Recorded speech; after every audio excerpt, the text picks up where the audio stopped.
Hi, I leave the country in less than 24 hours.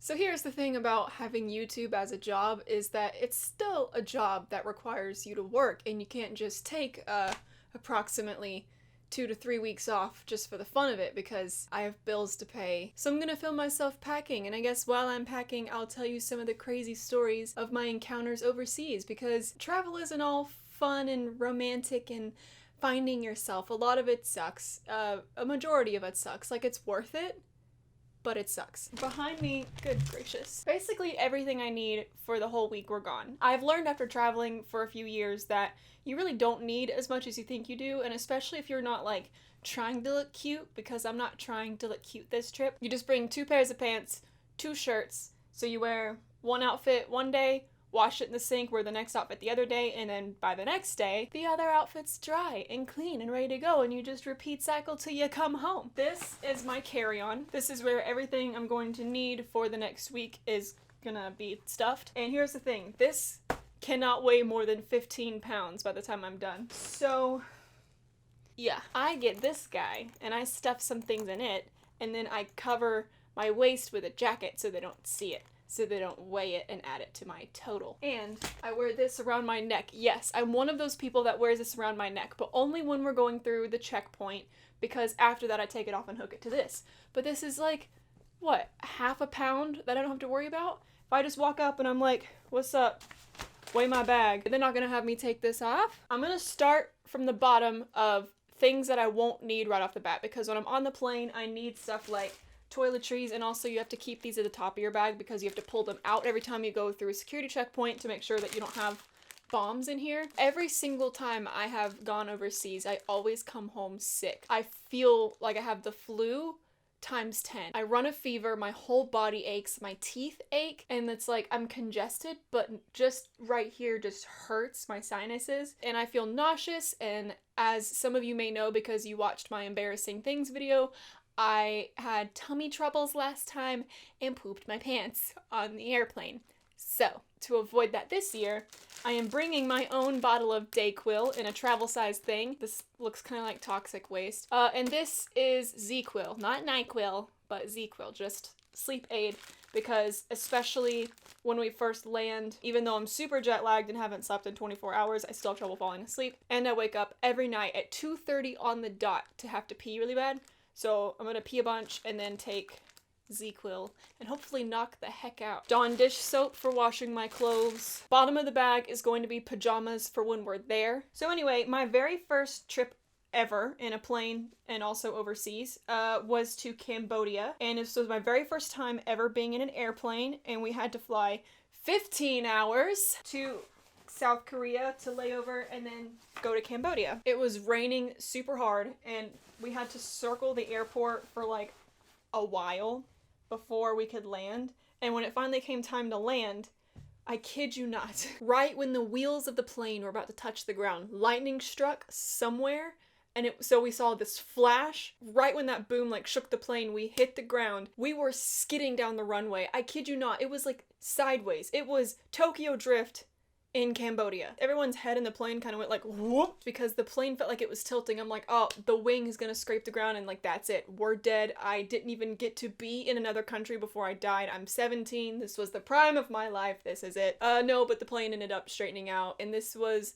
one of the few times I think it was okay to applaud once a plane landed, because we should have died. Thank you to our pilot, you brilliant son of a gun. Next is pants that I will be wearing there, along with 2 more rolled up shirts. So this was again the first time I'd ever been to Cambodia. We were staying in a very cheap hotel. It was very gross, and it was filled with lizards. Just everywhere. Lizards in the hallway, lizards in your room, lizards in your bed, just lizards. I don't think they were harmful, but you still don't want critters in your bed when you're trying to sleep. We stayed there for about 3 days, and on the 3rd day someone just decided to try to go upstairs to the roof of the place because they thought there was like a balcony up there and they just wanted to see it. And when they got to the 3rd floor, we had only been on the 1st and 2nd floor. Surprise! There was a brothel literally 1 floor above where I was staying. Some of you will attack me for that, but like we were in a situation where we could do nothing about it.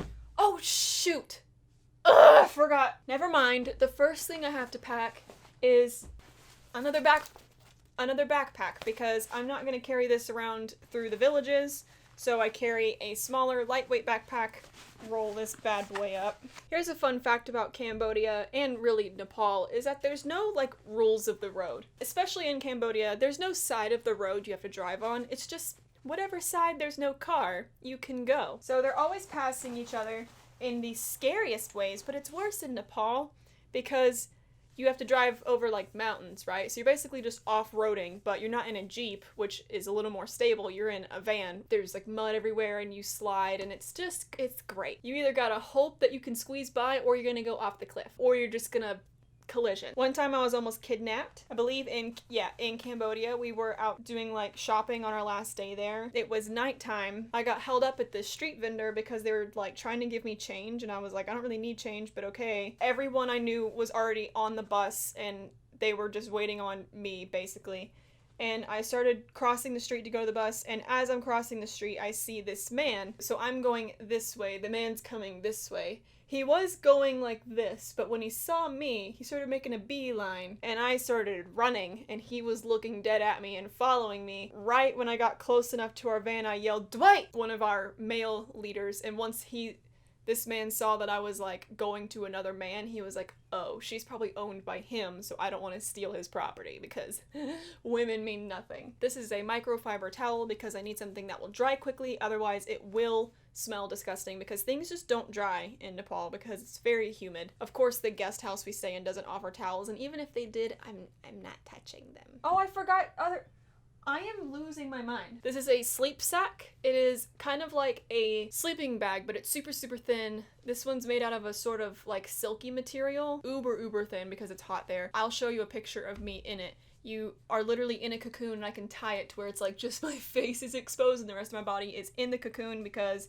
you will definitely have bed bug issues if you don't bring one of these to countries like Nepal or Cambodia or any third world country because it's possible to travel cheap, but you're gonna need protection. Next is my undies. Leave me alone about my granny panties. I just want comfortable underwear while I'm there. One time I had to ride a dump truck up the side of a mountain, and I'll show some like GoPro footage if I can find it. We were so close to the edge of falling off basically the entire hour and a half that we were in that dump truck. And then we got stuck somewhere and we started sliding backwards towards the edge of the mountain, and we all had to hop out. But here's the thing, you need weight in a dump truck in order for it to actually be able to get traction. If it's too light, it won't get traction. So we had to like volunteer some of us for the Hunger Games to see if they would die in order to get the dump truck out of the mud, and it worked. We got out of the mud, no one had to die for it. Citronella bracelet thingies. I'm gonna put one on my wrist and one on my ankle. Keep mosquitoes away. They last for like a week, so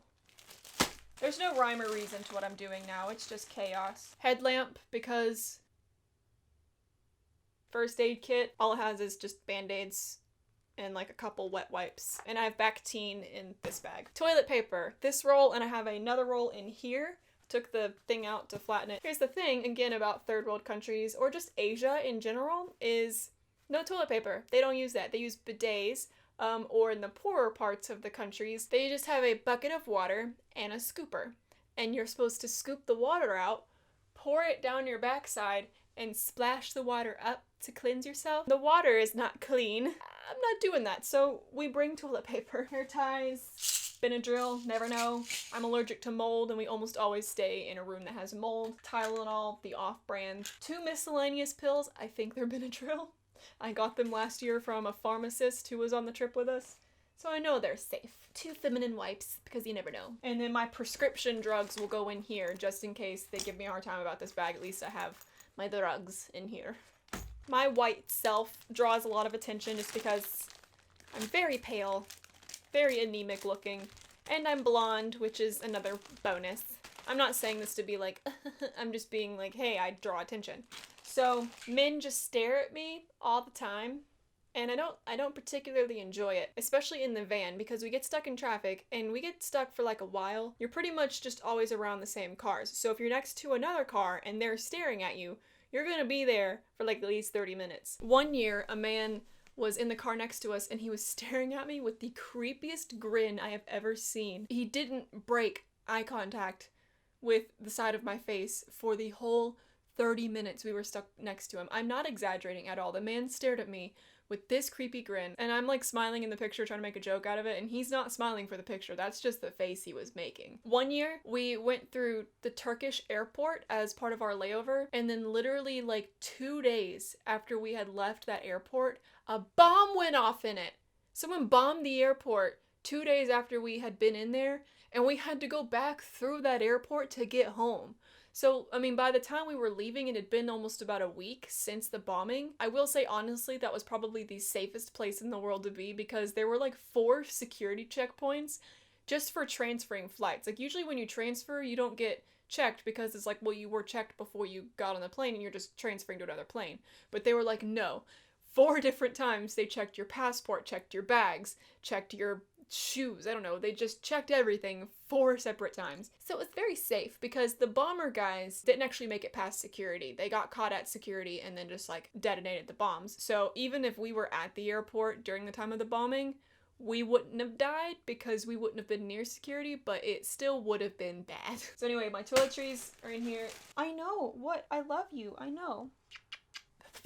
One time we were stuck in traffic in the middle of freaking nowhere. At this point, we had been in the van for like 10 hours. We had a roughly 16-hour van ride. We had been in the van about 10 hours at this point. As we walked down the street, we eventually heard from like some locals. We were told that a woman shot her husband. So we were like, oh my gosh, is this in the street? And like people were rioting and stuff. And we just kind of kept walking because we still couldn't see anything. It was just miles of cars backed up. We heard the sound of some kind of siren. This contraption comes driving by us, and it's essentially like a Jeep without doors, and there was a person just laying in the back, almost like in a truck bed part of it. We couldn't see anything about them other than their limp hand hanging out of the car as it flew past us. Like, I'm pretty sure the person was dead. There was just a limp arm hanging out. We were like, that's the guy that got shot. There he goes. So we went back to the van. We later found out that I don't know who that dead person was, or if they were dead. I don't know why their arm was just hanging out, and like the EMTs, or the equivalent of, weren't like, oh, maybe we should make sure all their body parts are in the car. We found out later that she had shot her husband 2 weeks prior, and then the court system, I guess, let her go, kind of like scot-free, and the people were mad about it, thinking that she should have been held accountable more, which, like, agreed. So they were blocking the road in protest, and that's why the road was blocked. Let's get to the snacks. These aren't all my snacks. I have a box of Lara bars downstairs, and I'm gonna go get later, but I don't need it for the sake of this video. In this top portion, this is the most easily accessible part of the bag, which is why I keep all the snacks here. A protein cookie, because yum, it's vegan, and it's huge, and it's snickerdoodle flavored, and it used to taste better, and then they changed the formula. I don't know what they did to it, but now it's not as good, and I'm bummed, but it's good enough. So I got one of these like things, little gogies. It's just, it has like berries and veggies, because when I'm in Nepal, basically all we eat is rice, and I'll have one in my fanny pack and 2 more in the checked bag. Swedish fish, because I couldn't find these like vegan gummies I used to eat, and these are actually vegan, if you didn't know. Swedish fish acquired. Wet ones, it's not a snack, but just, you never know. And 2 bags of pretzels. Your girl got a snack. That's what goes in here. Now I've got my fanny pack. I'll have like my passport and stuff in here later, but for now I'm just going to show you that I've got contacts and saline solution in here, this guy, and another cookie. So this, and I'll have like headphones and my phone. Moving on to this bag. I've got 2 shirts, extra shirts that I'm going to put in here. I have a rain jacket that I just bought that cost me way too much. This is not my stuff. This is stuff that we're taking. This is like snacks for the team, and then water filters. Extra toilet paper, obviously. These like vitamin C things that you put in your water. I usually never put anything in my water when I'm over there. It gets super hot, and so drinking hot water tastes like you're just drinking your own saliva, and it's not cute. So this helps make it taste less like saliva, and also it's got vitamin C, because I'm trying to not get sick. For the love of God, please, can I have one trip where I don't get sick? Oh yeah, mother effing prunes, my guy, prunes. Here's the thing. When you travel, doesn't matter where you're going, doesn't matter who you are, how healthy you are, we are all going to have one of 2 problems. You are either going to not be able to stop pooping, or you're not going to be able to poop. My issue is always that I cannot poop. So, I bring a bag of prunes. I eat about 3 of these at night, wake up the next morning, and I am good to go. You didn't need to know that, but now you do. And I want you to take that tip, and next time you travel somewhere, long flight, overseas, bring prunes. What's leaking in here? What? Already? We haven't even gone. Ugh! I don't trust her, so she's not coming with us. This has to weigh 15 pounds or less, so I'm gonna go weigh it and let you know. Alright, I think it only weighed like 12 or 13 pounds, which is... Thank you for watching. Hit like if you hope I make it back alive. Hit subscribe and that notification bell. Please. I can't think of anything clever. Just please do that for me. Thanks. Thank you for watching, and I'll see you in the next one. Peace.